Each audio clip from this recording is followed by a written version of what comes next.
Bonjour à tous, je suis très heureux de vous retrouver pour cette vidéo que j'ai intitulée Primum non nocere. Pourquoi cette vidéo? Vous savez que cette locution signifie d'abord ne pas nuire. Elle s'applique à beaucoup de soignants, particulièrement nous les médecins. Alors pourquoi faire cette vidéo? C'était pour vous parler du problème que posent les médecins.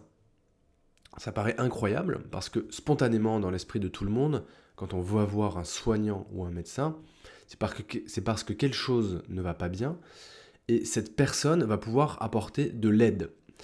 Mais en pratique, on le sait que l'intervention d'un médecin, lorsqu'il va intervenir dans sa consultation, lorsqu'il va prescrire des médicaments ou des examens complémentaires, il va être pourvoyeur de problèmes. C'est quelque chose de complètement contre-naturel et maintenant c'est très bien documenté. Je voulais faire cette vidéo pour les étudiants, pour les jeunes médecins, voire les médecins un peu plus expérimentés. Elle fait suite à mes deux dernières vidéos sur la prescription du médicament et sur l'amélioration de l'observance médicamenteuse chez nos patients, pour rester dans le terme de la thérapeutique. Et il me paraissait essentiel d'aborder ce sujet compte tenu de son importance à l'heure actuelle. Alors il y a plusieurs études qui documentent ce phénomène. On parle d'une dizaine de pourcentages d'hospitalisation directement liés aux accidents de médicaments. On parle de décès par an compris entre 15 et 40 000. C'est des chiffres qui datent un peu. C'est l'étude EMIR que je vous ai décrit la dernière fois. Je peux vous mettre les références dans les commentaires.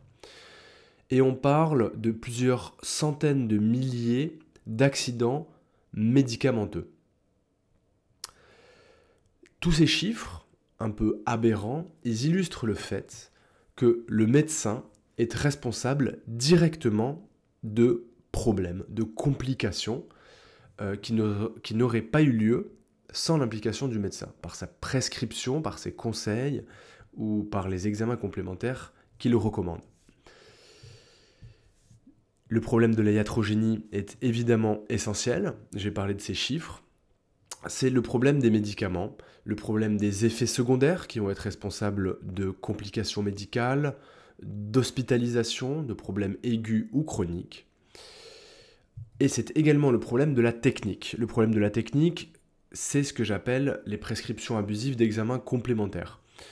C'est le fait, par exemple, de prescrire des examens complémentaires qui peuvent être peu indiqués, voire contre-indiqués, qui vont être pourvoyeurs de surdiagnostic et de prise en charge inadaptée. L'exemple le plus parlant pour tout ça, c'est le cas du cancer de la prostate.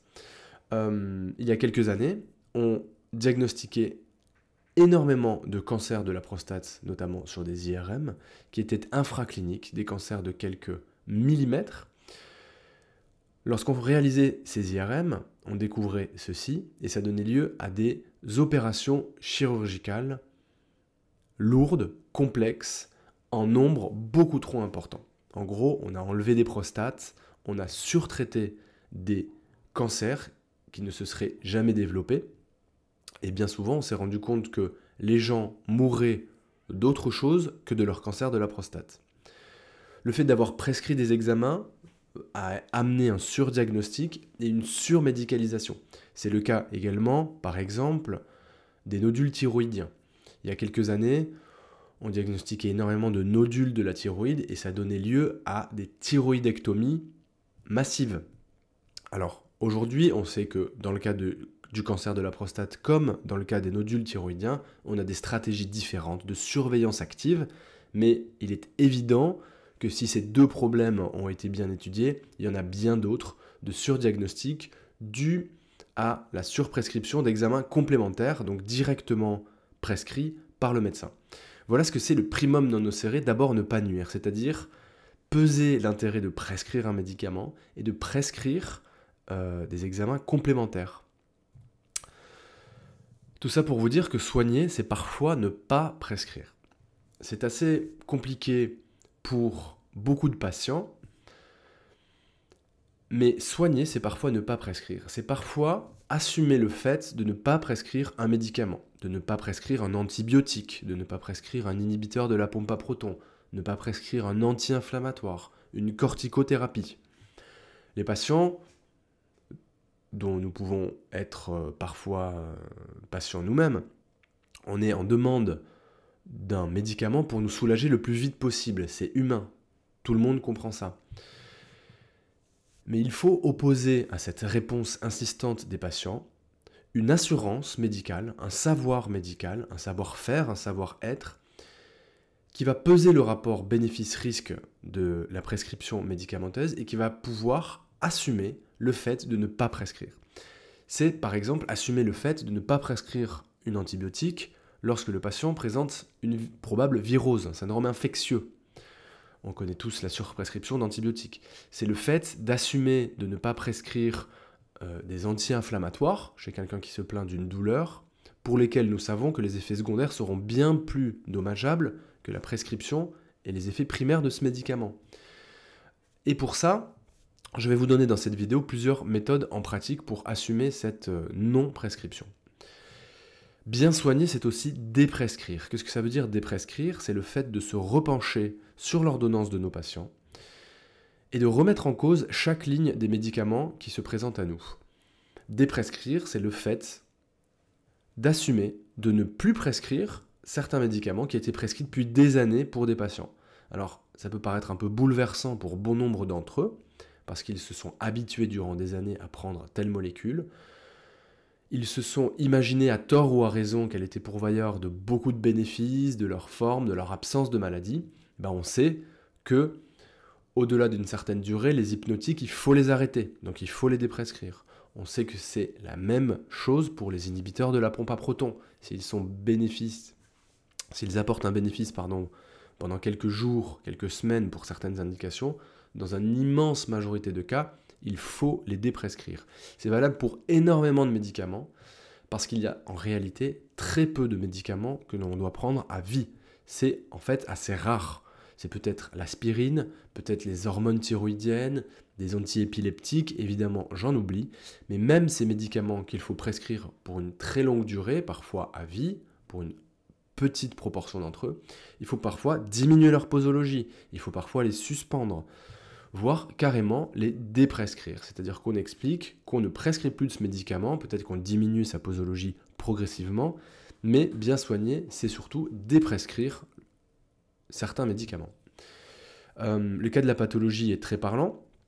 Ce sont ces patients que vous connaissez qui ont 10, 12, 15, parfois plus de médicaments sur leur ordonnance.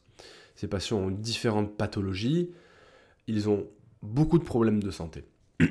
C'est un cas très intéressant parce que nous savons qu'au-delà, les chiffres varient entre 4, 6, 7 médicaments par patient, il y a des interactions médicamenteuses beaucoup trop importantes qui vont diminuer l'efficacité de ces médicaments. Il faut donc, chez ces patients particuliers, cibler les molécules essentielles et enlever le reste. C'est aussi simple que ça. Il faut assumer le fait de ne pas prescrire certains médicaments symptomatiques parce que ce patient a déjà trop de médicaments. C'est un problème extrêmement important, extrêmement courant.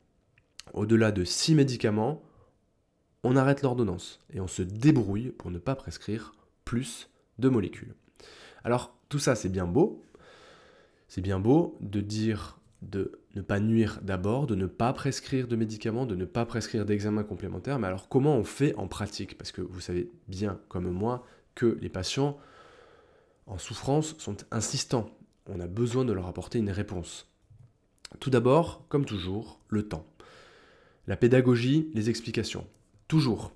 Quand on prend le temps de se poser quelques minutes avec un patient et de lui expliquer pourquoi on ne prescrit pas telle ou telle chose, il aura beaucoup plus de chances de l'accepter et de respecter notre conseil. Quand on prend le temps d'expliquer pourquoi un antibiotique n'est pas indiqué et pourquoi il serait dangereux de le prescrire, le patient le comprend et il ne va pas revenir le lendemain pour se faire prescrire ses antibiotiques. Donc on prend le temps, comme toujours, d'expliquer, de faire de la pédagogie, de questionner le patient, de l'inciter à nous questionner, de répondre à toutes ces questions. C'est essentiel et ça permet d'assurer une certaine autorité en quelque sorte. On assure à son patient qu'on reste maître de la situation et que si on ne prescrit pas tout ce qu'il nous demande, c'est normal.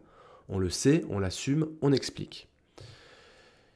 Il y a aussi des documents qu'on peut remettre au patient lui expliquant pourquoi on ne prescrit pas tel ou tel médicament. C'est le cas par exemple des documents de l'HAS ou de la CPAM, je ne me souviens plus, qui expliquent au patient par exemple que nous lui avons diagnostiqué une virose et pourquoi nous ne lui prescrivons pas d'antibiotiques. Je suis sûr que vous connaissez ces documents, il y en a plein de disponibles, il vous suffit de taper sur Google, documents, informations, patients, vous en allez avoir une liste incroyable. Et c'est très utile parce qu'en remettant ceci au patient, il a un document qui explique noir sur blanc pourquoi on ne lui a pas prescrit tel ou tel médicament. Ça permet de le rassurer et de lui faire comprendre qu'on n'est pas un original qui fait ça tout seul, mais que beaucoup de médecins se sont mis d'accord pour que dans telle situation, on agisse tous collectivement de la même façon, et donc on a un document commun à remettre aux patients. Il y a évidemment des applications pour ça, pour faire de la pédagogie médicale. La liste est trop nombreuse, je ferai peut-être une vidéo ou autre sur ce sujet. Quelque chose qui marche très très bien, c'est de prescrire des méthodes d'hygiène sur l'ordonnance. On peut prescrire tout ce qu'on veut sur une ordonnance. Et en général, ça a une valeur symbolique très forte. Vous pouvez prescrire sur une ordonnance de marcher 30 minutes tous les jours. Vous le marquez noir sur blanc. Vous le remettez à votre patient. Quand vous marquez ça sur une ordonnance, le patient il va rentrer chez lui et il va comprendre qu'on lui a ordonné quelque chose. C'est son médecin qui a pris le temps de lui ordonner de faire une méthode d'hygiène qui lui fera du bien. C'est quelque chose qu'on fait trop peu. Moi, je me rappelle d'un de mes collègues qui prescrivait de sourire devant sa glace tous les matins. Il prescrivait ça sur ses ordonnances et les patients souriaient devant leur glace tous les matins. Donc j'imagine que c'était des cas un petit peu particuliers. Je trouvais ça génial. Mais en fait, vous pouvez tout prescrire. Vous pouvez prescrire de se laver les dents 2 fois par jour. Vous pouvez prescrire d'aller marcher 30 minutes tous les jours. Vous pouvez prescrire de méditer en pleine conscience 15 minutes tous les matins. Vous pouvez marquez tout ce que vous voulez, et ça permet de remplacer une molécule. Le patient, quand il repart avec cette prescription, il repart avec quelque chose, parce que souvent, vous savez que le problème, c'est que quand on ne prescrit rien, les patients se sentent déçus, ils se sentent un petit peu arnaqués par le fait qu'ils se sont déplacés, ils ont payé un médecin qui ne lui a rien donné, il lui a juste conseillé des choses. Et bien le fait de marquer noir sur blanc nos prescriptions de méthodes d'hygiène, a une valeur symbolique forte et en général, c'est bien respecté. Et vous savez comme moi que c'est bien plus utile de faire du sport, par exemple, pendant longtemps, plutôt que d'administrer telle molécule pour je ne sais quel problème. Une autre méthode pour laquelle je ferai une vidéo spécifique sur ce sujet, c'est la prescription d'interventions non médicamenteuses, ce qu'on appelle aussi les médecines complémentaires. C'est par exemple le fait de prescrire, j'en ai parlé, de la méditation en pleine conscience, de prescrire des cours de tai chi, de prescrire du yoga, de prescrire de la cohérence cardiaque, à l'aide de vidéos ou d'applications par exemple. Évidemment, il faut que ça soit des médecines complémentaires validées, indiquées, on en reparlera parce que c'est un vaste sujet en médecine intégrative dans une autre vidéo, mais vous pouvez aussi marquer sur cette ordonnance ces méthodes d'intervention non médicamenteuse à la place d'une molécule. Voilà, c'était une vidéo un petit peu plus courte que d'habitude, j'espère que ça vous a plu. Comme d'habitude, je vous incite vraiment à réagir à mon contenu, à commenter, à liker, à me suivre sur Instagram, réseau sur lequel je suis beaucoup plus présent. Et je vous dis à bientôt, salut!